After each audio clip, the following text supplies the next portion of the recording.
সংযোগ আহামরি তেমন কঠিন কিছু না। আমরা ধরে নিচ্ছি এটি আমার লাইন, রেগুলেটরের একটি প্রান্তে সংযোগ করে নিচ্ছি। রেগুলেটরটা আরেকটি প্রান্ত আছে, সেই প্রান্তটি আমি এই কেবল দিয়ে শর্ট করে নিচ্ছি। আমি রেগুলেটরের আরেকটি প্রান্ত এখানে লাগিয়ে দিচ্ছি। এই যে আরেকটি প্রান্ত থাকলো, এই প্রান্তটি আমি নেগেটিভ টার্মিনাল বা নিউট্রালের সাথে আমি আরেকটি প্রান্ত থাকলো, এটা আমি নিউট্রালে সংযোগ করে দিচ্ছি। অবশ্যই টেপিং করে নেবেন।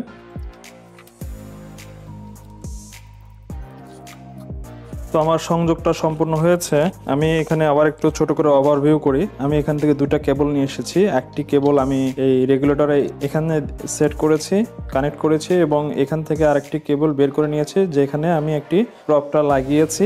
আর আরেকটি কেবল বের হয়ে আমার এই প্রান্তে চলে এসেছে। এই গেল হচ্ছে লাল তার বা ফেজের কাজ। এরপরে আরেকটি কালো তার আছে, এটাতে যেটা নিউট্রাল, সে নিউট্রাল কিন্তু কোথাও কোনো সংযোগ হয়নি, সরাসরি কিন্তু এসে আরেকটি প্রান্তে, অর্থাৎ এই যে দুটি প্রান্ত থাকে একটি ফ্যানের জন্য পাওয়ার দেওয়ার জন্য, এই প্রান্তের কানেকশন সম্পন্ন হয়েছে।